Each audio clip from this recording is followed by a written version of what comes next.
법성원용무의상제법 부동본래정 문명무상별일세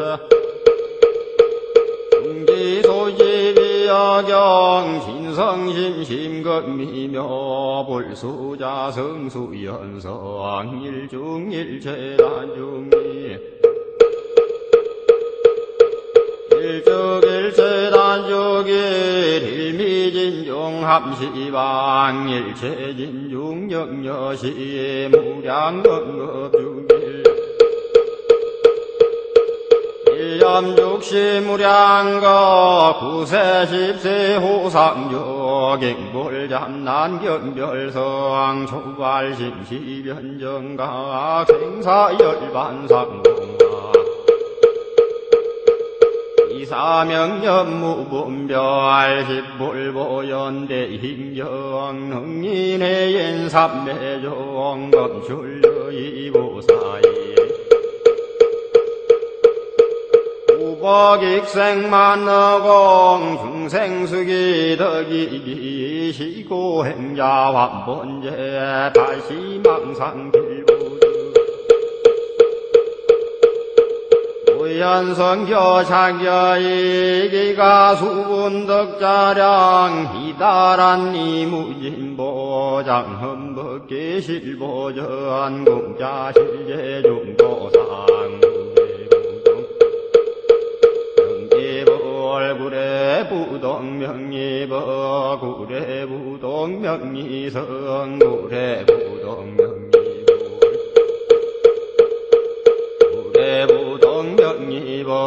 구례 부동명이성 구례 부동명이불 구례 부동명이버 구례 부동명이성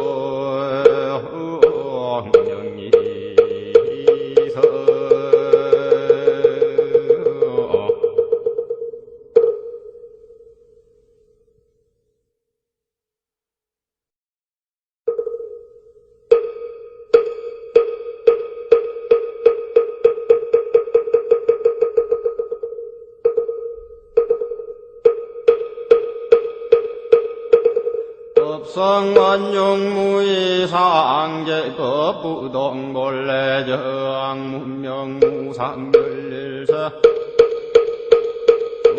중지소지비야경 신성심심겁미묘 불수자성수연성 일중일체단중이 일적일체단중이 일미진중합시방 일체진중영여시 무량건급중일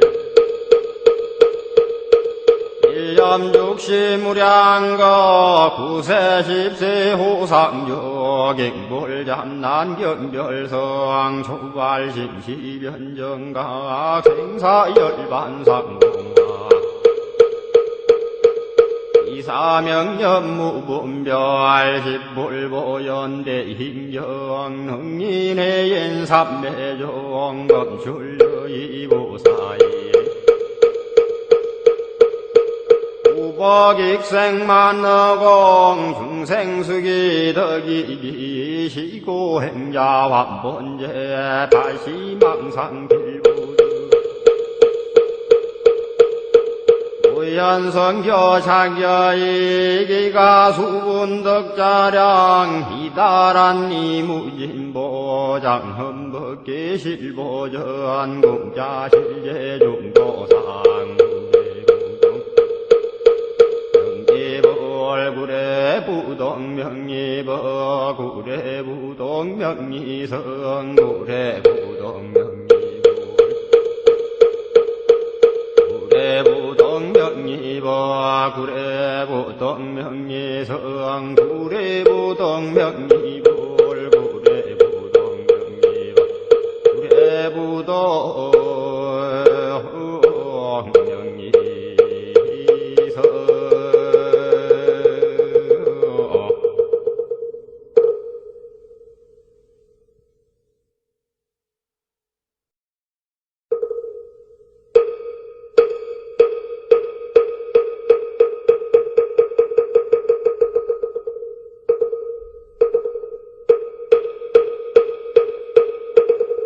법성원용무의상제법 부동본래정 문명무상별일세 중지소지비야경 신성심심급미묘 불수자성수연성 일중일체단중이 일적일체단중일 일미진중합시방 일체진중영여시 무량건급중일 일염육시 무량거 구세십세 호상조 갱불잠난경별성 초발심시변정각 생사열반상공학 이사명연무분별 십불보연대힘경 흥인해yen삼매종 검출여이보사이 우복익생만너공 중생수기덕이기 시고행자환본제 다시망상길보드 우연성교착여이기가 수분덕자량 이달한 이무진보장 흠벅계실보전 공자실제중도상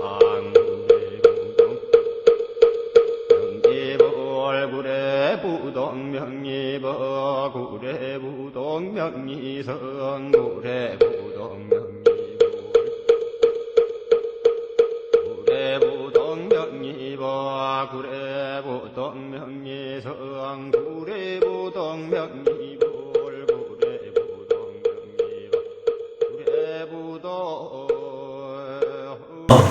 좋은 말씀 한번 들어보도록 하겠습니다. 운영생 들어오신 박수 한번 크게 해주세요.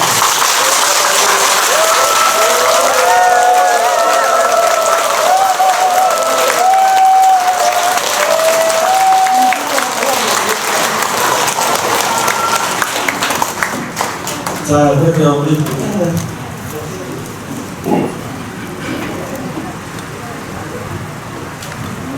먼저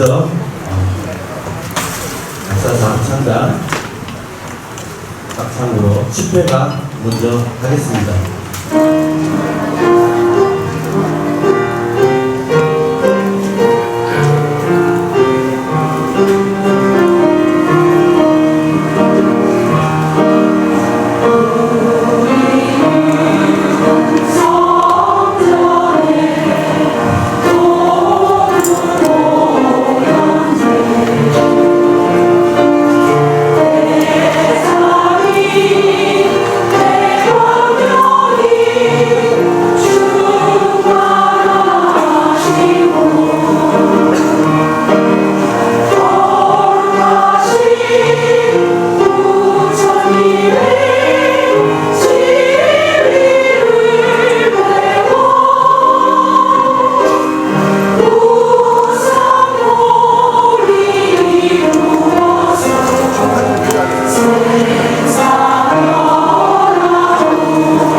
사부자님들은 자리에서 일어나셔서 상가 부처님을 안내해주시기 바랍니다.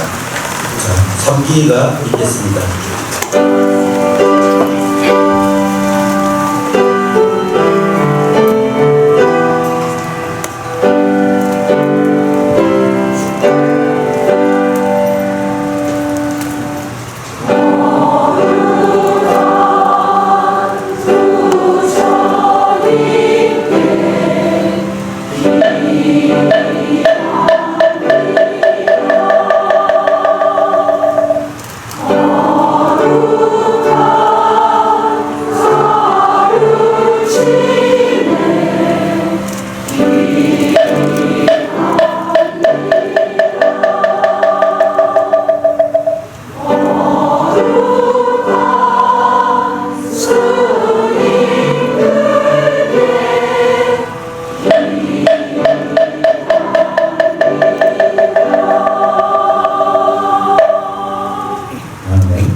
말씀 이어 합창단의 음성 공양 듣겠습니다.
단야신경 공독하겠습니다.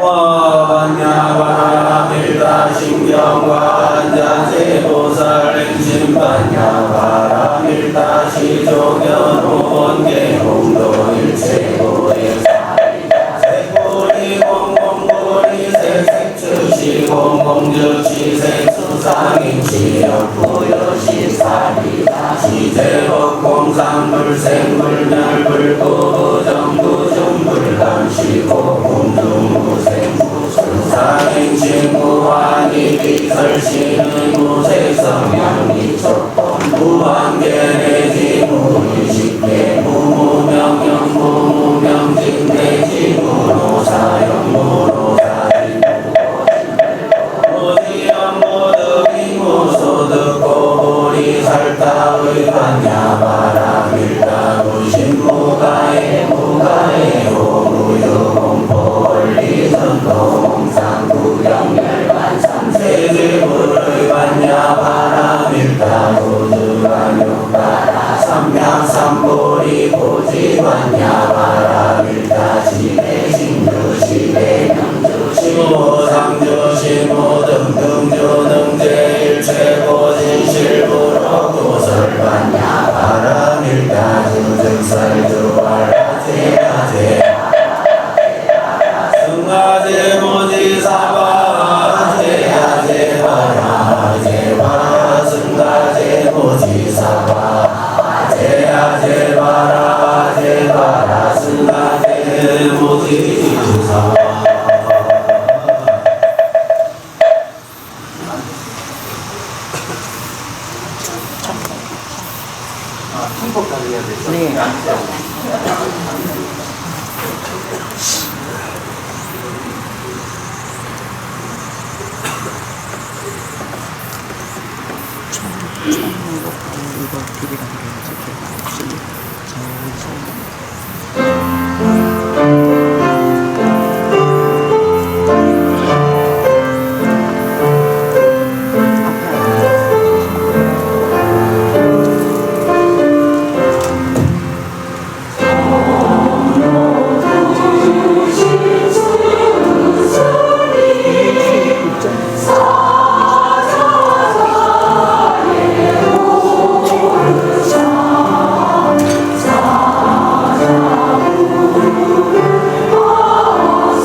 협성함으로 인사를 드려야 되니까 선자세에서 반대로 목탁 소리에 맞춰서 3번 드리도록 하겠습니다.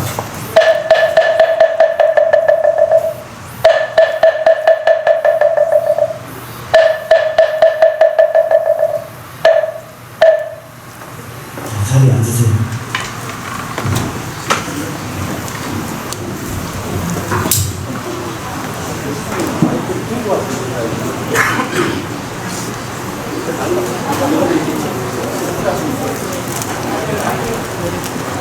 네, 여러분, 오늘 원장님 처음 있죠? 네, 오늘 귀한 걸음 해주신 원장님께 큰 박수 다시 부탁드립니다.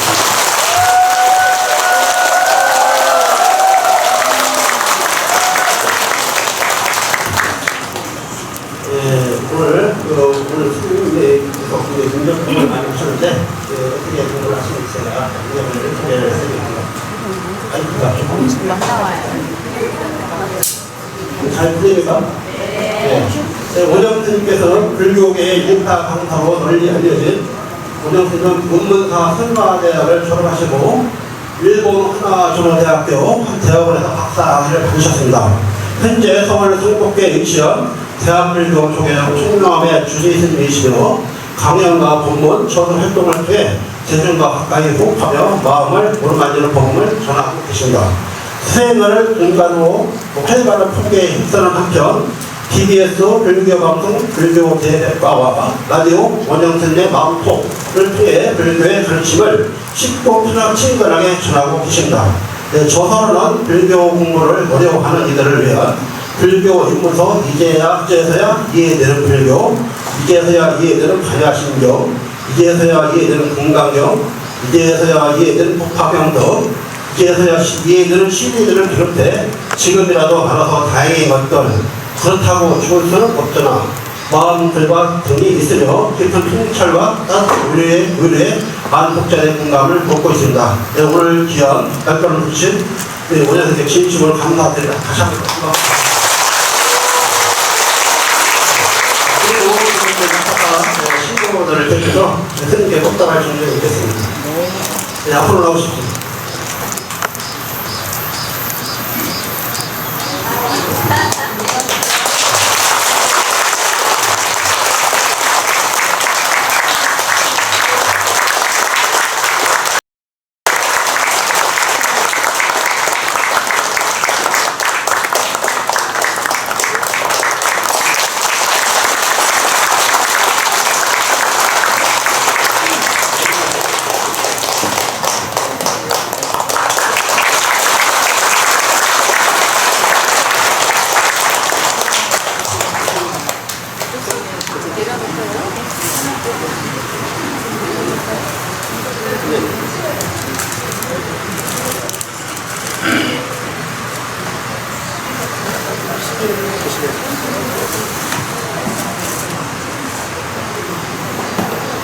지금도 원하심의 귀한 동물을 듣겠습니다. 다시 한번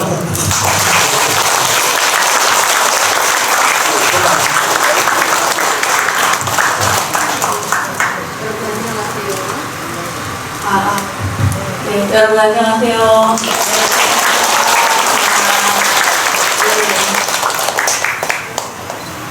오늘 이렇게 청해주셔서 너무 감사드리고요. 그리고 제가 이제 조계종 출가자이다 보니까 조계종 이외의 사찰에 가는 일이 별로 없어요.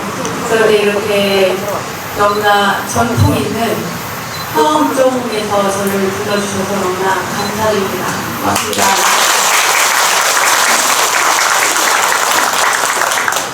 마이크를 조금만 더 높여주시겠어요? 네. 네, 오늘 이 많은 대중 가운데 또 특별한 청중이 한 분 있어요. 네. 여기 위패를 이 앞에 좀 보셔주시겠어요? 네. 하나, 야, 저녁은 옆으로 부러운 거야.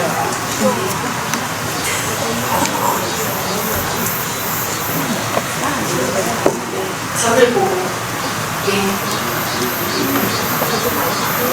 예. 예,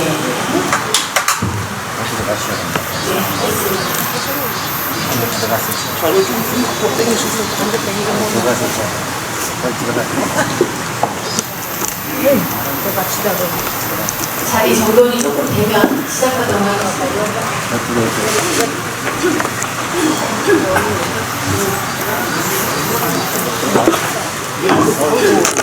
태어나실 때는 누군가의 자식으로 태어나죠.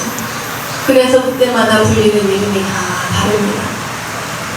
아무개야 이름을 불렀을 때, 민선아 하고 이름을 불렀을 때 그때 부르는 사람이 누군가에 따라서 이름이 달라지죠. 역할이 달라집니다. 자식이었다가 친구였다가 그러지 않겠습니까? 그런데 그렇게 살다가 생이 이렇게 해서 남들보다 더 짧은 생을 살다가 이렇게 떠나고는 많은 이들이 가슴 아파하죠.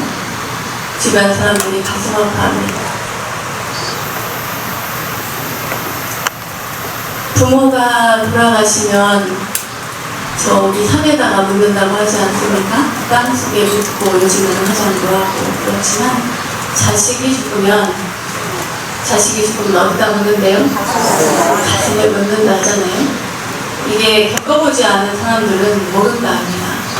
저도 잘 모르겠지만 겪어보지 않아서 잘 몰라서 어느 정도로 가슴이 아픈지 잘 모르겠지만 제가 아는 분 중에 어느 분께서 어린 아들을 잃어버리고 어느 날 학교 간다고 나간 아이를 잃어버리고 나서 그리고 나서 뭘 했냐면 평소에 취미로 하던 도자기를 구웠는데 그 흙이 굉장히 거친 흙을 일부러 골라서 도자기를 빚더라고요. 제가 봤습니다. 그 도자기가 그 흙으로는 도저히 도자기를 빚을 수가 없는 흙을 갖다가 도자기를 구워요. 도자기를 빚는데 10손가락에서 손에 피가 난대요. 아프지 않답니다. 괜찮냐고 했더니 아프지 않아요. 자식 잃은 죄인이라 이게 뭐가 아프겠냐. 그렇게 어머니도 우리 민선 영가를 보내면서 이렇게 멀리 있는 저까지 청하고 많은 대중들을 위해서 법을 청하고 한 데는 이유가 있을 겁니다. 그렇게 이유가 있어서 오늘 이 시간까지 여기까지 왔는데 애착을 가지라고 이런 이야기를 하는 것이 아닙니다. 어머니도 자식도 애착을 내려놓으라고 이 이야기를 꺼낸 겁니다. 민선 영가씨여, 지금까지 살아있을 때는 이름이 민선이었습니다. 그러나 지금은 민선이라고 부를 수가 없어요. 이제는 이름이 없어졌습니다. 형체도 없어졌어요. 우리가 그저 그 업으로서 이러이러한 생을 살다 갔으니 이러한 형태를 유지하고 있겠거니 하고 추정하는 것 뿐입니다. 어쩌면 이 자리에 있는 형상이 있고 이름이 있는 그 누구보다도 제 마음을 더 잘 알아들을 수 있을 겁니다.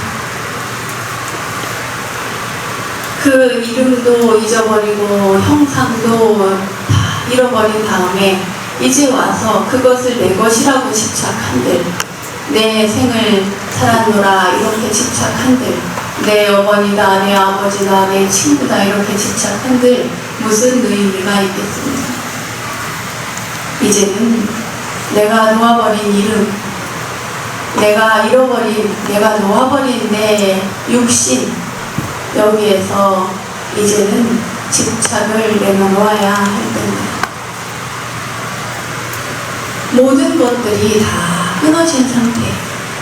지금은 업만 남아서 그 업에 인연 따라가겠지만 이제 내려놓아야 됩니다.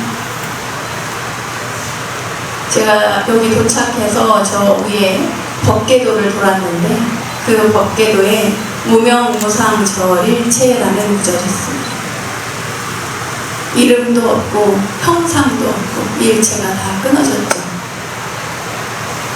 법의 성품이 그러하다고 합니다. 여기에 집착이 붙으면, 내 이름과 내 육신에 집착이 붙으면 갈 길을 못 찾고 떠돌게 됩니다. 이거는 어머니도 마찬가지예요. 아버지도 마찬가지고 우리 민선 영가를 아는 모든 사람들이 마찬가지입니다. 집착을 하면 이 영가가 갈 길을 못 가요. 일본에 그런 설화가 있답니다. 삼도천을 건너간 아이가 탑을 쌓죠. 저승사자를 따라서 삼도천을 건너갔는데 이순을 바라보고 탑을 쌓는답니다. 왜 탑을 쌓느냐? 탑을 쌓고 있으면, 어린아이가 탑을 쌓으면 저승사자가 와서 탑을 무너뜨린답니다. 툭 쳐서. 빨리 가자고. 몇 개 쌓으면 또 가서 탑을 툭 하고 쓰러뜨린대. 빨리 가자. 그럼 왜 그렇게 탑을 쌓느냐고 하니까 이 아이가 하는 말이, 내가 이렇게 먼 길을 떠나서 내 어머니가 나를 위해 슬퍼할 테니 슬퍼하지 마시라고 그 어머니를 위해서 이렇게 탑을 쌓는다. 그런데 저승사자는 그걸 안 봐준다는 거예요. 빨리 가자. 탑을 쓰러뜨린다. 그때 우리 지장보살님께서 오십니다. 지장보살님께서 나타나셔서 저승사자를 말린답니다. 잠깐만 기다려다오. 탑 무너뜨리지 말고 잠깐만 기다려. 그래서 이렇게 탑을 쌓으면 다 쌓은 다음에 이 아이에게 이제 가자. 내가 데려다 주마 하고 간답니다. 이 생에 와서 어떤 인연으로 어떤 자식으로 어떻게 살았는지 저는 잘 모르겠습니다만, 잘했으면 잘했는 대로 정이 깊어 슬퍼지고, 잘못했으면 잘못한 것 때문에 좀 슬퍼지고, 어머니를 생각하는 마음이 우리 민선 영가에게 분명히 있을 거라고 생각을 합니다. 그러나 이제는 지장보살님을 따라서 갈 때가 되었죠. 이미 갔으면 다행이지만 만약에 못 가셨다면 이제 이 이야기를 듣고 갑니다. 어떻게 가느냐? 인연 따라 가시는 겁니다. 인연 따라. 내가 살았던 생을 생각하면 안 됩니다. 내가 살았던 생은 변함이 없어요. 오늘 이 자리에 있는 모든 사람이 오늘 죽어도 내일은 똑같이 해를 뜨고, 내일 아침에 똑같은 일들이 그냥 별 차이 없이 세상은 돌아가기 마련입니다. 나는 그저 저 바닷물에 잠깐 들어갔다가 나온 것 뿐이라는 것. 나의 생은 그러하다. 사바세계 이 고통바다에 그냥 잠깐 들어갔다가 그 바다에서 잠깐 빠져나왔어요. 그 고통바다에 연연할 것이 없습니다. 인연 따라서 이제 좋은 곳으로 가시면 됩니다. 우리는 그 누구도 나라고 할 만한 것이 없다는 거예요.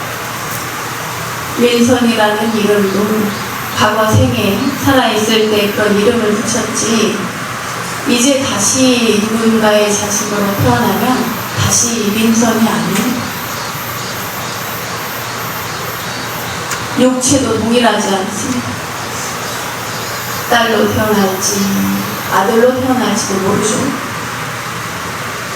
하다못해 인간으로 태어날지도 모릅니다.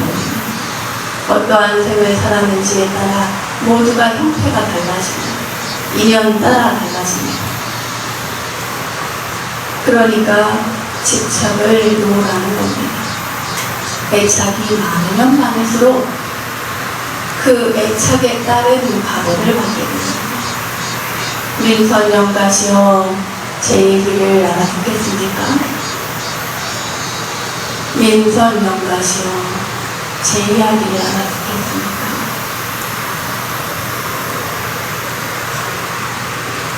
이것을 불수, 자성, 수연성이라고 합니다. 자성이 없어요. 자성이 없어요. 우리는 기본적인 딱 나라고 하는 윈선이라고 하는 영가님을 구성하는 요체를 갖고 있지 않습니다. 이미 나와버렸어요. 이제는 모든 게 끊어졌으니 인연 따라서 당신이 갈 길을 가면 돼요.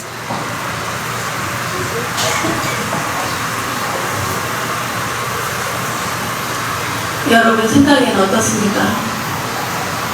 여러분들이 만약에 돌아가셔서 이제 백주기간이니까 그렇지만 여러분들이 생을 다 마치고 떠났을 때 여러분들은 당신들을 무엇라고 생각하겠어요? 살아생전에 이름을 불러서 49제를 지내면 나를 부르는구나 그렇게 알겠죠. 그러나 그게 전부일까요? 그러지 않겠죠. 그 다음에 내가 쌓은 업의 결과들이 기다리고 있습니다. 그런데 나는 내가 과거 생에 원형으로 살았으니 나는 원형이야. 나는 죽어도 원형이야. 나는 그냥 원형이야. 이제 너는 원형으로서의 생을 마쳤으니 이제 그만하고 다른 생을 살아라. 그 생이 원형이 아니라 다른 이름이어도 너의 업보 따라 인연이 이어지니 그 생을 살아라 하는데 그 인연 따라 가야 되는데 인연 따라 안 가고 거기서 그냥 아니에요 저는 그냥 원형으로 살래요. 자 그럼 어떻게 될까요? 응? 어찌 될까요? 사람들이 저를 그리워해서 만약에 저를 좋아하는 사람들이 저를 그리워해서 네 원영스님 하면서 물었다 쳐요. 예를 들어서 그럴 리 없겠지만 예를 들어서 그렇다 칩시다. 그것에 관계없이 훌훌 털고 내 길을 가면 아무 상관이 없죠. 그런데 그게 좋아. 거기에 집착이 생겼어요. 그래서 계속 누군가 불러주기를 바래. 그럼 어떻게 될까? 부처를 떠들게 되는 거예요. 내가 과거에 지은 일들에 집착을 하게 되면 내 이름에 집착하고 내 생에 집착을 하면 그러면 떠들 수밖에 없어요. 그런데 여러분 생각해보세요. 살아서도 마찬가지 아닙니까? 살아서도 고집 센 사람들 있어요. 그죠? 고집 센 사람들 고집 센 분들 많이 계시죠? 그 고집이 어떤 때는 나를 지키기도 하고 어떤 때는 나를 발전시키기도 하고 좋게 작용할 수도 있는데 그 고집이 집착이 돼버리면 그러면 어떻겠어요? 떠돌아. 가정에서도 가봐요. 내가 고집이 세. 그러면은 가정의 일원이라면 가정이 화합하고 해야 되는데 어떨 것 같아? 내 고집만 내세우고 강하게 세게 해봐요. 겉돌아요. 가족과 하나가 되지 못하고 떠돈단 말이에요. 어디를 떠도냐면 집 주변을 떠돌아. 집 주변에. 응? 우리 보살님들 같은 경우에는 절 주변을 떠돌지. 네? 노는 친구들 만나면 노는 친구들과 함께 떠돌고, 보살님들 같은 경우에는 집 동네 저녁만 되면 공원을 떠돌겠지. 다 고집이 있어요. 너무 지나친 고집, 너무 지나친 책 때문에 나라고 하는 내가 가진 생각이 옳다라고 하는 그 생각이 그렇게 만든 겁니다. 여러분들 이제 집착을 마음을 조금 내려놓을 수 있겠죠? 네. 우리 함께하는 진선명가도 살아있을 때 엄마 많이 부르고 그 엄마도 그 자신을 불렀던 그 자식을 못 잊어서 오래 가슴이 아프고 이거야 뭐 눈을 감을 때까지 멀쩡한 자식을 잊을 수가 없을 겁니다. 그런데 그걸 하지 말라는 것이 아니라 그냥 무턱대고 애달피 울기만 해서는 안 된다는 거예요. 집착만 해서 눈물로 내 자식이 먼저 갔는데 하는 그 슬픔에만 빠져 있어서는 안 된다는 겁니다. 우리는 나라고 할 게 아무것도 없다고 그랬죠? 나라고 하는 존재가 굉장히 짧아요. 여러분, 제가 연세를 드신 분들 이렇게 살펴봤더니 여기 이 중에 제일 내가 제일 나이 제일 많아 하시는 분 손 한번 들어봐요. 누가 있을까? 나이 제일 많다 하시는 분. 90대 한번 손 들어봐요. 90대. 없어요? 90대 없어요, 이쪽에? 89, 88, 없어요? 87, 여기 있습니다. 87? 네. 자, 이쪽에는 90대 손 한번 들어봐요. 90대. 없어요? 89, 89! 손 드셔서 일어나봐요. 아이고,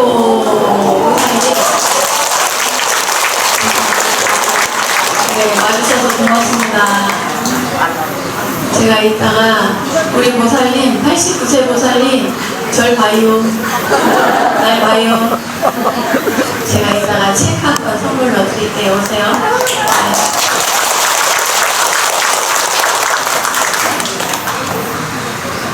왜 박수를 치시는데? 아니, 책을 주는 거는 박수 칠 만한데. 네? 나이 많은 게 뭐 박수 받을 일이에요?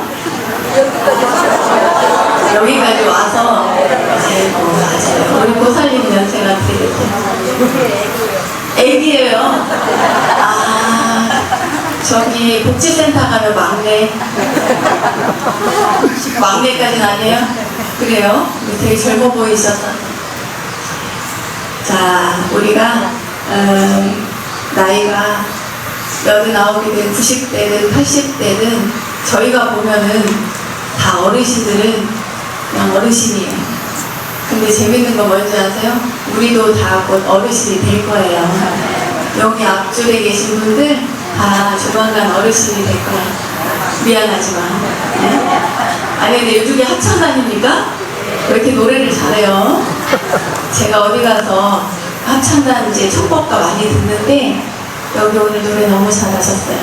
네, 합창 너무 잘하고. 그리고 말 나온 김에 어디 갔지? 꽃다발 던졌지? 이렇게 꽃다발을 많이 받기 처음이에요. 네. 다음에는 다음에 오신 분들도 아마 저렇게 해주시면 굉장히 좋아할 것 같아요. 아무튼 준비하느라 감사했습니다. 네. 너무 좀 침체되고 좀 슬퍼하시는 것 같아서 분위기를 좀 바꿀까 하고 제가 우스갯소리를 좀 해봤습니다. 자, 이제부터는 본격적으로 중요한 업무를 할게요. 우리 영감님에게도 중요한 이야기니까 잘 들으시고. 자, 우리가 불교가 어떤 종교인지 제가 얘기를 해드릴게요. 불교가 어떤 종교입니까, 여러분? 불교를 알면 그럼 어떻게 살까요?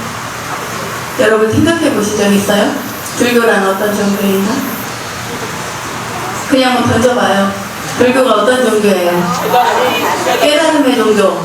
깨달음의 종교. 좋아요. 또? 마음 수행의 종교. 또? 남을 베풀고 산다. 응? 남을 베풀고 산다. 베풀고 산다. 좋아요. 또? 또? 나를 자신을 다스리는. 자신을 다스리는 종교. 좋아요. 또? 지혜로운 종교. 법문이 필요가 없어요. 여러분들이 말씀하신 게 다 맞아요. 틀린 게 하나도 없어요. 불교가 무엇인가를 절에는 열심히 다녔는데 내가 절에 왜 열심히 다니는가는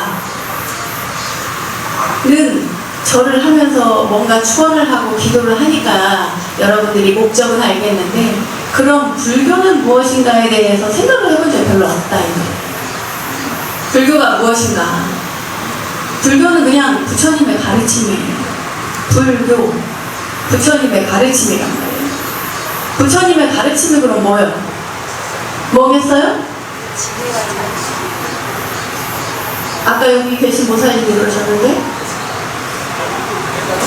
지혜요, 지혜. 지혜. 그 지혜가 최정점에 이른 것을 우리는 깨달음이라고 불러요. 그죠? 그죠? 그런데 그 사이에 자, 지혜를 어떻게 해서 깨달음까지 가냐? 기본적으로 우리에게 알려준 건 조기자 보살님이 말씀하신 것처럼 마음을, 자신을 다스리는 거예요. 다스리는 거예요. 자, 그럼 지혜부터 시작해 볼까요? 지혜. 부처님의 가르침인 지혜는 그냥 우리가 뭐 조금 현명하다 이렇게 이야기하는 정도의 지혜가 아니라 세상의 이치를 보는데 그 이치가 뭐냐면 아까 영가 법문할 때 말씀드린 것처럼 우리가 다 하나로서 이루어졌지 않다. 하나로서 이루어져 있지 않다. 이걸 아는 것이 바로 지혜예요. 저한테 이름이 원영이라고 붙었잖아요. 제 이름이 뭐예요? 원영이잖아요. 원영이라는 이름을 붙여가지고 이 생에 사는데 누가 저한테 원영이라는 이름을 안 붙이고 다른 이름을 붙였다고 쳐봐요. 그럼 저는 뭐가 돼요? 다른 이름이 되겠죠? 우리 보살님은 법명이 뭡니까? 법명 말해봐요. 내가 법명 물었는데 이 영자라고 대답하시는 거 어떡하지? 내가 법명이 뭐예요? 불명이 뭐예요? 없어요? 아, 그래요? 우리 이 영자 보살님의 이름을 잠깐 들려 쓰겠습니다. 제가 원영이라는 이름이 없이 영자라는 이름을 가졌다. 그러면 여러분들 저를 뭐라고 부르겠어요? 영자라고 부르겠죠? 왜 웃어요? 별로예요? 영자라고 부를 거 아니에요. 그죠? 네. 그러면은 이 영자라는 이름일 수도 있고 원영이라는 이름일 수도 있잖아요. 맞죠? 이 이름은 바뀔 수가 있어요, 없어요? 바뀔 수 있어요. 이걸 변화할 수 있다고 해서 임시적이고 가변적이라고 하는 거예요. 사바세계에 들어갔다가 나오는 바닷물의 고통바다에 들어갔다가 나오는 것도 이와 마찬가지. 이름이 바뀔 수 있어요. 누군가가 이름을 민선이라고 붙일 수도 있고 이름을 영자라고 붙일 수도 있고 원영이라고 붙일 수도 있는 것이지 원영이라는 이름이 영원한 게 아니다 이 말이에요. 이해 가셨어요? 자, 그럼 내 몸종이는 어떨까? 이름은 그렇다 쳐서 이름은 이해가 갔어요? 자, 이 몸은 어떨까? 우리 아버지하고 어머니가 결혼을 해서 저를 낳았잖아요? 그죠? 여러분들도 각자 부모님이 낳았을 거 아니에요? 그러면은 우리 아버지가 우리 엄마를 안 만났으면 어떻겠어요? 안 생겼고. 내가 안 생겼지. 그죠? 엄마가 아버지가 아버지 말고 다른 남자를 만났어. 그러면 안 생겼죠. 어떤 것도 안 생기는 거예요. 어머니와 아버지가 만났으니까 내가 생긴 거지. 그죠? 이런 것처럼 생길 수도 있고 안 생길 수도 있는 거예요. 그런 이름이 붙을 수도 있고 안 붙을 수도 있다. 그래서 이거를 불교에서는 공하다 이렇게 말해요. 공하다. 그리고 아버지와 어머니가 만날 수도 있고 안 만날 수도 있고 하는 이것을 연기라고 말합니다. 조건이 변화하기 때문에 그 조건들에 의해서 연기적으로 파생된 상품이 바로 정보예요. 파생 상품이야. 파생 결과. 여러분들도 다 마찬가지예요. 부모님의 결과물인 거예요. 부모님의 결과물. 부모님이 안 계셨으면 여러분들이 이렇게 태어나지 않았다. 자, 그러면은 이름도 쉽게 말해서 변화할 수 있기 때문에 진짜가 아니고 올 거예요? 가짜예요. 가짜. 이름이 가짜란 말이에요. 그런데 가짜라고만 할 수는 또 없어. 그죠? 제가 여러분 앞에서 이렇게 이야기를 할 때는 제가 법사 스님이에요. 그죠? 제가 저기 대구 가서 저희 은사 스님 밑에 가잖아요? 그럼 은사 스님이 바다가 물을 흘렸어. 그러면 그 원영아 이거 좀 닦아라 이러면 닦아. 그때는 은사 스님을 시봉하는 상좌예요. 그죠? 여러분들도 빗대어 생각해봐요.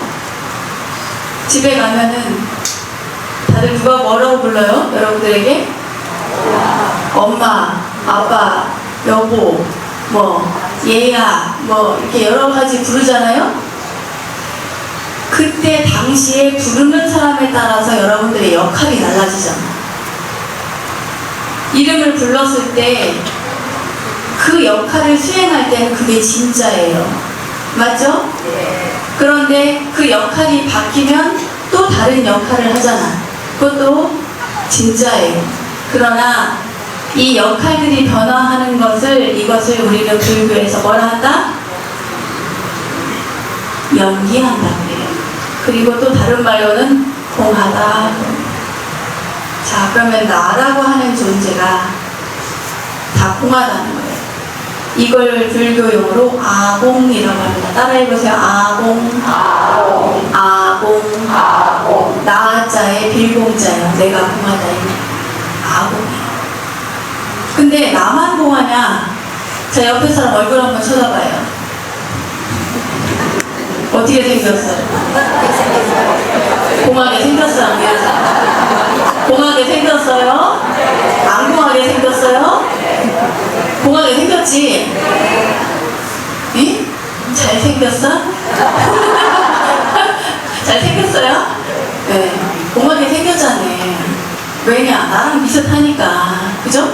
각자 비슷하잖아요. 자, 그러면은 옆에 계신 분들은 다 공해. 나의 옆에 앉아있는 분들도 다 공하다는 거예요. 나의 상대도. 자, 집에 계신 분, 여러분들의 짝지 한번 떠올려봐요. 어때? 공해요, 안 공해요? 상당히 공하죠. 이미 없어, 텅텅 비었어요. 그죠? 머물고 있지 않아. 그냥 공해요. 그죠? 자, 여기 절에 왔어요. 이 절은 어떨까요? 원래 애초에 이 법당이 여기 있었습니까? 없었습니까? 없었어. 그죠? 근데 지금 이렇게 있네? 이걸 보고 뭐라 한다고 그랬어요? 공하지. 연기하고 공하지. 누군가가 이걸 열심히 해서 만들었잖아요. 열심히 만드는 그 과정을 뭐라고 부른다? 연기성이라고 부르는 거예요. 연기성. 연기하다. 그것을 우리는 공이라고 해요. 그래서 아까는 내가 공하다고 그랬죠. 그걸 뭐라 한다? 아공이라 한다. 그래서 따라해봐요. 아공. 자, 그 다음에 이렇게 눈에 보이는 모든 것들이 다 공하다. 이걸 법공이라고 합니다. 자, 법공. 두 단어를 기억하세요. 아공. 나도 공하고 내 눈에 보이는 모든 것들이 다 공한 거예요. 그걸 법공이라고 해요. 법공. 그죠? 예. 그래, 자, 그러면 나도 공하고 여기 눈앞에 보이는 모든 것들이 다 공한 법공의 상태라면 나와 이 상대와의 이 관계성은 어떨까?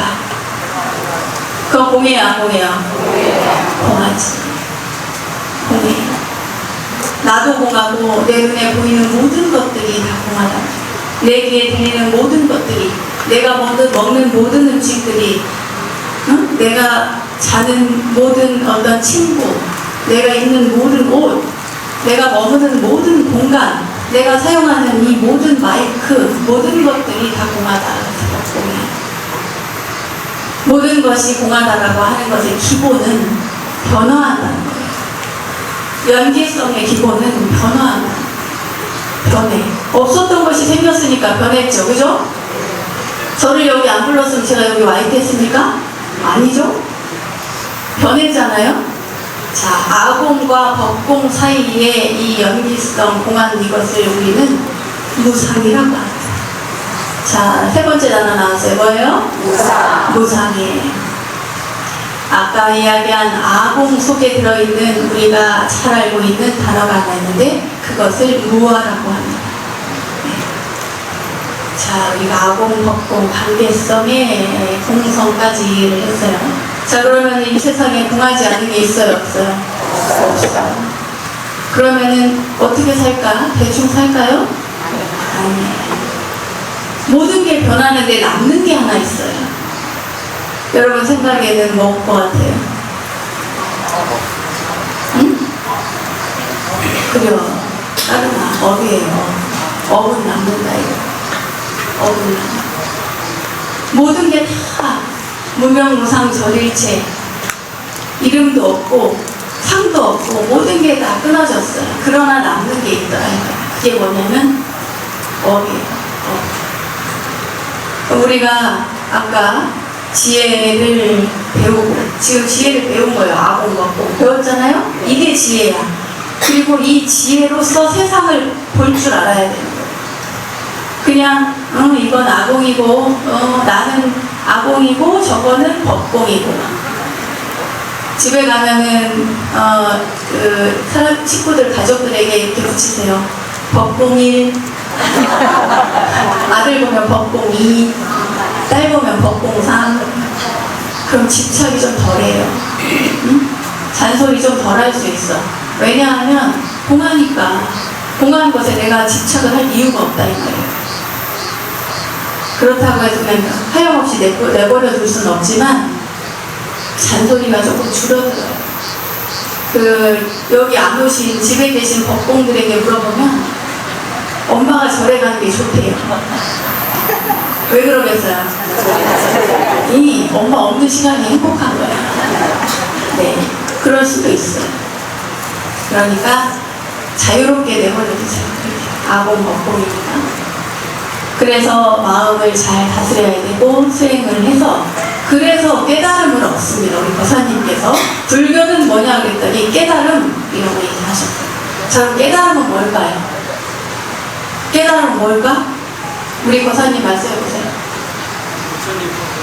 부처님 법이 깨달으면? 이거 다 배웠네. 아공 법공. 지가 아는 데까지 가지. 네, 아는 데까지. 어머, 솔직해. 훌륭합니다. 맞아요. 우리가 아공도 알고 법공도 알고 이러면 불교의 기본이 끝난 거예요. 공성을 알면, 관계의 성품을 알면 기본은 알고 가요. 자, 이해가 다 됐어요? 근데 이게 여기에서 끝나면 세상 좋으련만 이게 뭐가 무슨 문제가 있냐면 이것을 통해서 보지 않아. 이걸 통해서 보지 않습니다. 어머니도 자식을 볼 때 이 공성으로서 보지 않아. 내가 세상을 볼 때도 공한 이치로 보지 않는다. 이게 문제예요. 왜 그럴까요? 왜 그럴까요? 왜 이렇게 아공도 알고 법공도 알면 모든 세상이 다 공한 줄 아는데 왜 나는 괴로울까? 왜 나는 힘들까요? 아공 법공을 제대로 몰라서 그래요. 그리고 그런 눈으로 보려고 하지 않는 거예요. 습대로 보기 때문에, 업대로 보기 때문에.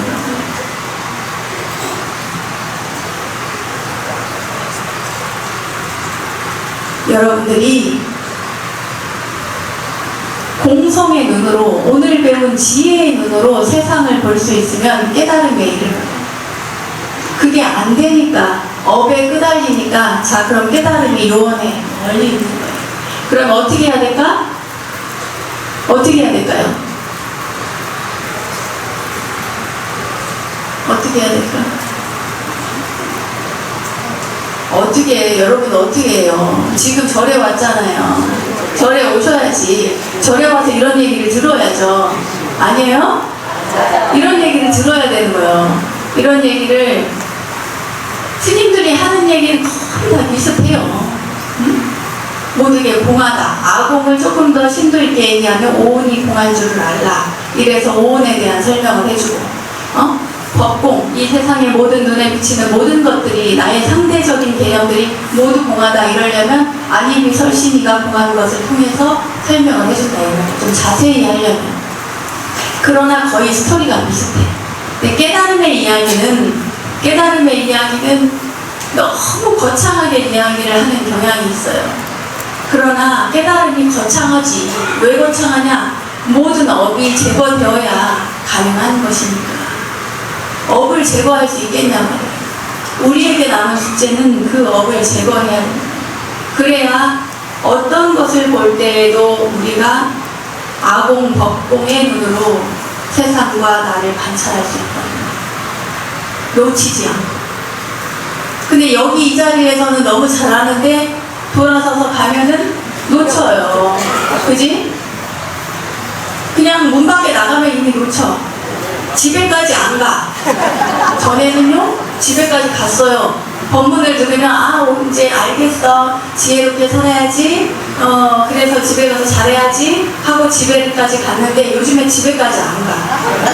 법당 문 밖을 나서거나 아니면 여기가 법회가 다 끝남과 동시에 나의 업식들이 일어나서 절 안에서도 시기하고 질투하고 다투고 삐지고 오만 걸 다 해요.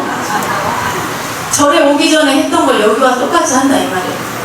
그거 왜 그러는 거예요? 왜 그럴까? 업 때문이야. 나의 업 때문이야. 나의 업 때문에. 적어도 여기 이 성스러운 공간에서는 그러지 맙시다. 예? 여기 절 안에서는 그러지 말자고. 그냥 내가 오늘 배운 걸 집에까지는 적어도 갖고 가야 되지 않겠어요? 집에까지 갖고 가야지. 응? 그래야 내가 오늘 법을 들은 보람이 있는 것이지. 법회가 끝나자마자 너는 얘기하고 나는 안 그래요. 내가 미처 생각하기 전에 나의 업이 끌어올라오고 형 저거 사진 보니까 꼴배기 죽겠어. 이렇게 한다면 여기 왜 안 돼? 이렇게 한다면 응? 이런 마음이 이게 참 안 좋은 거예요. 참 안 좋은 거예요. 그래서 사람 귀가 이렇게 팔랑팔랑해요. 그래서 이야기를 들으면 이게 팔랑팔랑한 게 나쁜 건 아니야. 아까 고집 얘기했죠? 고집이 있다고 해서 모두가 나쁜 건 아니에요. 고집에 좋은 점도 있어. 팔랑도 좋은 점이 있어요. 여기 들으는 분들 중에 귀가 팔랑거리는 분들이 제일 잘 들어요. 고집이 있으면 하지. 잘 들으시고 깊이 있게 들어서 지혜의 눈으로 바라봐요. 그리고 그 지혜의 눈으로 바라보기 위해서는 기도를 좀 해야 돼요. 기도를. 제가 여기 도량에 와보니까 이 도량이 기운이 너무 좋아요. 딱 아까 차에서 그 입구에 딱 들어서는데 아 여기 기도를 많이 한 도량인가 보다 이런 생각이 들었어요. 그리고 저렇게 약사의 부처님도 계시고 뒤에가 또 만월산이야. 만월산. 깜짝 놀랐어요. 이 도량에서 여러분들 기도를 많이 하십시오. 우리가 사실 저는 막 기도 많이 해라 기도 많이 해라 이렇게 말하고 다니는 사람은 아니었어요. 저는 기도하는 시간에 책을 보고 불교 공부를 해라. 부처님의 가르침을 좀 더 알아라. 이런 이야기를 저는 주로 많이 하는 사람인데 저도 어느 정도 살다 보니 한계에 부딪힐 때가 있어요. 딱 어떤 야 이거는 너무 힘든데? 이런 생각이 들 때가 있거든요. 그러면 이거를 해소를 해야 되잖아. 저도 스트레스가 있거나 이러면 해소를 해야 되는데 이걸 어떻게 할까 생각을 해보니 기도가 답이에요. 제가 그래서 자주 하는 이야기 중에 하나를 해드리겠습니다. 어떤 소년이 할아버지하고 둘이 살았어요. 근데 할아버지가 뭐 하는 사람이냐면 숯을 구워서 파는 할아버지였어요. 숯을 구워서 파는 할아버지. 근데 이 아이는 부모님이 안 계시고 할아버지랑 사는데 할아버지를 너무 좋아해. 너무 좋아해요. 그래서 할아버지가 하는 걸 그대로 다 하는 거예요, 얘가. 할아버지가 숯을 날리면 같이 가서 숯 날르고, 할아버지가 아침에 일어나서 독경하면 그것도 똑같이 이제 글자를 읽기 시작하면서 그걸 따라하고, 할아버지가 이렇게 뒷짐지고 왔다 갔다 하잖아요? 그러면은 그 할아버지 그대로 애가 할아버지처럼 뒷짐지고 왔다 갔다 해요. 할아버지가 얼마나 좋으면 그렇게 한다 이 말이에요. 근데 할아버지는 매일매일 독경을 해요. 그래가지고 할아버지가 하시는 거를 그대로 따라서 자기도 맨날 어린애가 할아버지가 읽는 그 1시간 동안 자기도 맨날 읽었어요. 근데 모르겠는 거예요. 내용을 모르겠어. 그래서 한참 세월이 지난 다음에 할아버지한테 여쭤봤어요. 할아버지, 저는 할아버지가 하는 대로 다 하는데 이 경전은 맨날 읽는데 할아버지 저는 이 내용을 모르겠어요. 할아버지 그런데도 내용을 모르는데도 이걸 계속 읽어야 될까요? 이렇게 물어본 거예요. 그랬더니 할아버지가 대답 대신에 뭐라고 했냐면 이 구멍이 난 바구니가 있어요. 구멍난 대바구니. 숯을 나를 때 거기다 해서 놔두잖아요? 그 구멍난 대바구니한테 이제 숯을 굽는 사람들은 물가 옆에 살아요. 흔히 계곡. 거기 가가지고 이 숯 바구니를 할아버지가 숯을 이렇게 내려놓고 그 바구니를 주면서 여기다가 물을 가득 떠오너라 그래요. 대나무 바구니에다가 물을 떠오르는 거야 할아버지가. 할아버지 여기에다 물을 어떻게 떠요? 뜰 수 있나 떠봐라. 알겠다고. 그래서 그 바구니를 들고 가서 물을 떠가지고 쫓아와요 할아버지한테. 물 있어요 없어요?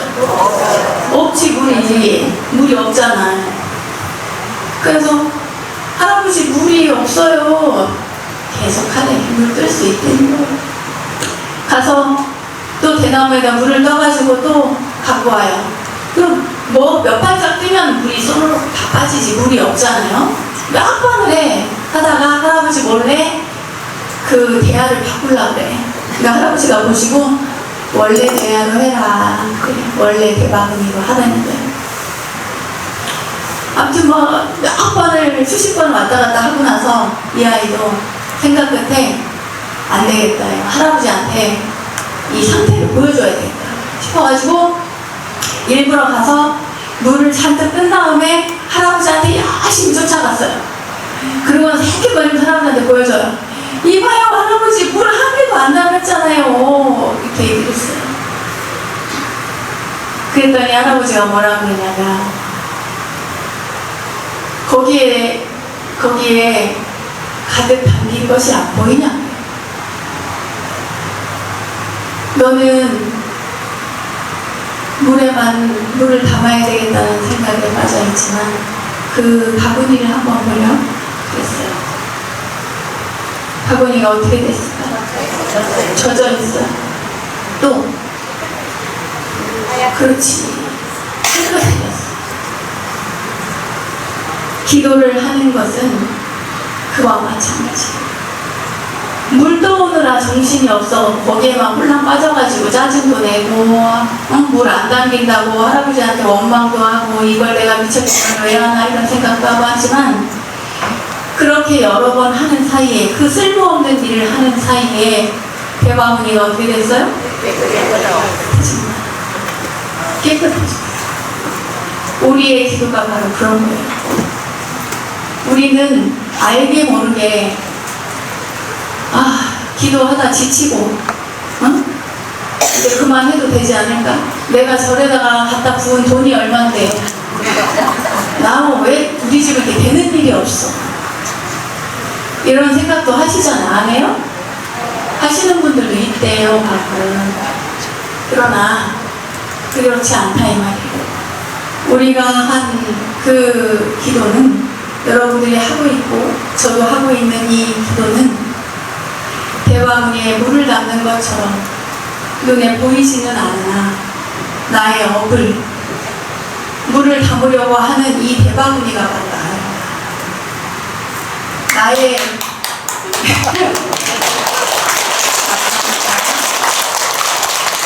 나의 바구니가 그만큼 깨끗해지고 나의 탐심과 진심과 이 어리석음이 대바구니 사이 구멍 사이사이로 다 빠져나가요. 그 구멍 사이사이까지도 깨끗해진다. 그것이 바로 기도의 힘이다. 그렇게 해서 수행을 해나가고 내 업을 녹이고 자꾸만 밝혀야 깨달음에 가까워질 수 있는 것이지 아공 덕공만 알고 끝내면 깨달음에 가까워질 수가 없어요. 그 많은 방법 중에 하나가 기도하는 것. 명상하고 수행하고 화두 들고 절하고 하는 모든 것들이 다 대나무 바구니에 물을 담는 것과 같은 거죠. 그렇게 해서 우리가 수행을 하는 거예요. 자, 깨달음을 얻고, 자, 깨달음까지 얻었어요, 우리가. 지혜도 배웠고, 마음을 다스리고, 그래서 기도도 해서 깨달음까지 갔네? 자, 깨달음을 얻었어. 그 다음에 뭐 할까? 우리 아까 보살님이 여기서 대답하셨는데, 우리 보살님께서 뭐라 하셨죠? 그렇지. 베풀어야 된대요. 여기에서의 베풀음은 물질적으로 뭔가를 베푸는 것만 의미하는 것은 아니에요. 깨달음을 얻고 저기서 끝내면 의미가 없어요. 무슨 소용이냐고. 그거 왜 하는데 이렇게 된단 말이에요. 그죠? 깨달음을 얻은 다음에 아무것도 안 하면 그게 무슨 의미가 있어요. 여러분들도 아공, 법공을 알고 깨닫지는 못했어도 기도를 열심히 해봐. 열심히 해가지고 관세음보살을 찾고 약사열을 찾고 수없이 불렀어요. 그래도 막 열심히 기도할 때 옆에서 할머니 부르면 그 아이의 대답을 안 해. 할머니가 기도하는데 엄마가 기도하는데 옆에서 애가 할머니 엄마를 부르면 기도하는데 방해된다고 애한테 대답을 안 한다고. 그렇게 애가 뭐라 그래요?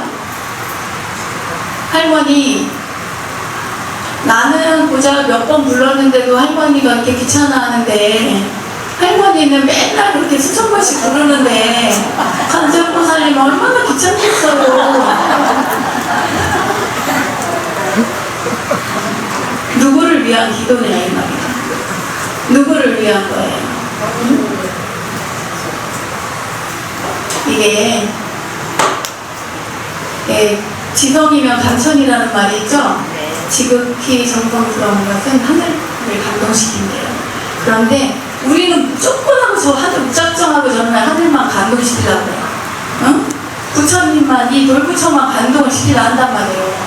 내 옆에 있는 이 한 사람을 감동시키려는 그 마음을 안 낸다 이 말이에요. 지선이면 감천이라는 말은 잘못됐어요. 그런 의미에서는. 내 옆에 있는 이들을 감동시켜야 저 하늘이 감동하는 것이지, 내가 혼자서 저 하늘을 감동시키려고 들면 하늘은 감동하지 않아요.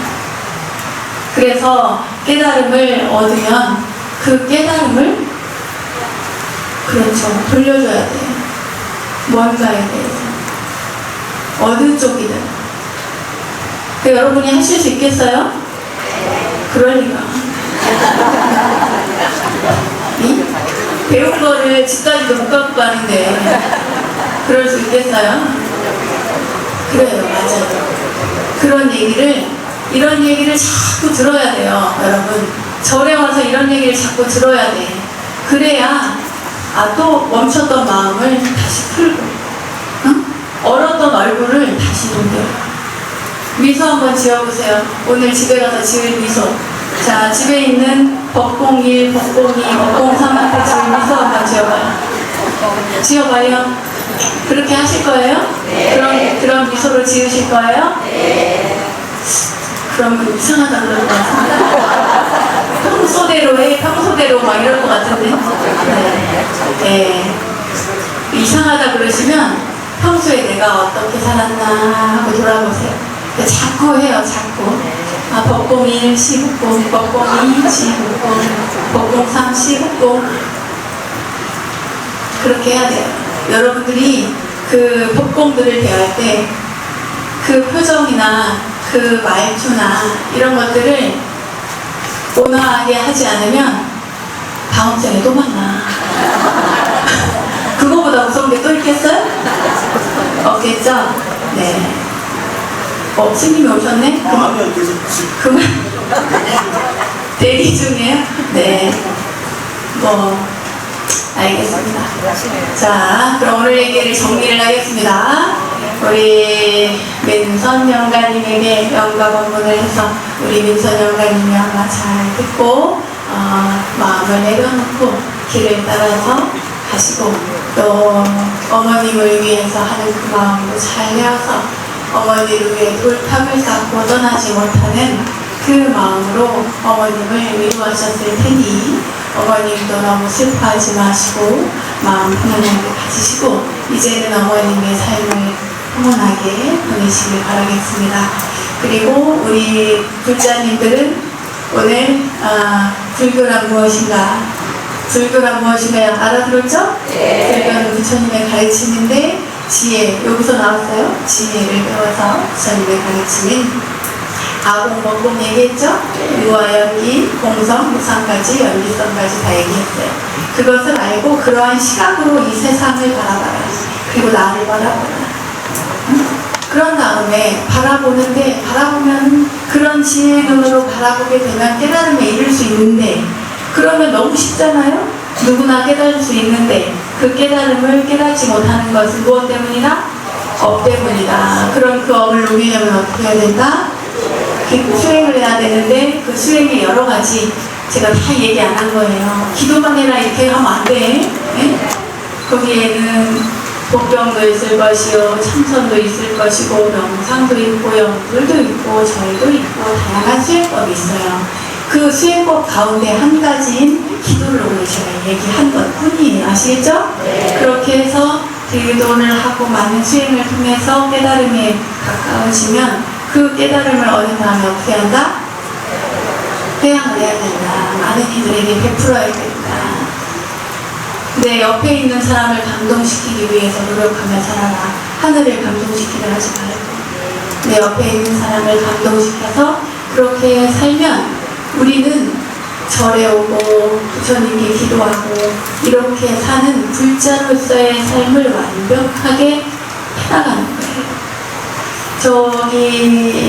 오늘 제가 여기 법계도를 돌았는데 법계도를 너무나 잘 만들어 놓으셨더라고.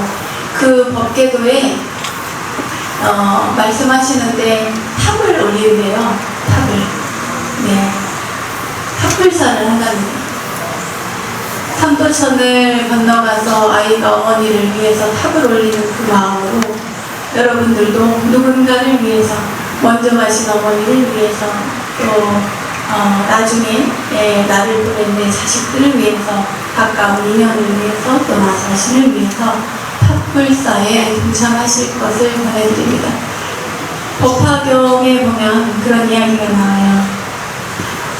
탑공양, 부처님께 절에서 사찰에서 탑공양을 하는 것, 그 내용이 나오거든요. 부처님 앞에 절하는 거, 부처님께 탑공양을 하는 거. 또 모래 위에 부처님의 얼굴을 그리는 것만으로도 그 사람은 이미 성불한 사람이다. 이미 성불했던 사람이라는 거예요. 그래서 꼭 이 세상에 온 것이 아니라 원력을 가지고 이 세상에 오셔가지고 그렇게 탑을 올리고 부처님께 공양을 올리고 절을 하고 한다는 거예요. 우리 모두는 글자들은 대부분 깨달음을 향해 가지만 그 깨달음의 근원에는 결국 나 자신의 본성이 있다고 합니다. 법화경에서도 그렇게 이야기하고 있고 또 이 화엄경, 여기가 화엄종이니까 그 얘기를 하고 마무리를 할게요. 화엄종의 이 약사사, 제가 온 기념으로 화엄경에 보면은 대방광불 화엄경 아시죠? 네, 공부도 하셨습니까? 네, 대방광불 화엄경, 산스크리트어로는 간다규화라고 하죠. 네, 큰 글자, 가장 크고 바르고, 호방자 바르고, 광 넓고, 불화엄이에요. 부처님은 세계를 꽃화, 빛날화, 장식할 엄자, 꽃으로서 장엄하는 경전이 바로 대방광불 화엄경이에요. 네. 그 화엄경의 요지가 뭐냐면 약인요교지 3세일책을 응관법계성 일체유신조라고 합니다. 만약에 이 요지를 3세 일체 모든 부처님의 핵심을 알고자 하면 약인요교지 3세 일책을 응관법계성 모든 법계의 성품을 가리켜 일체유신조를 모든 것은 마음이 만든다. 자, 모두 따라합니다. 모든 것은 마음이 만든다. 모든 것은 마음이 만든다. 네, 그것이 바로 일체유신조입니다. 여러분, 오늘 저의 이야기는 일체유신조로 마무리하겠습니다. 감사합니다.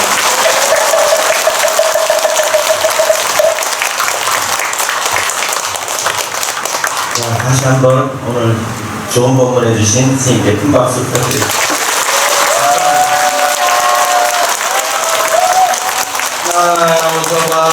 소방대교주 무량소 열애불나무아미타 불나무아미타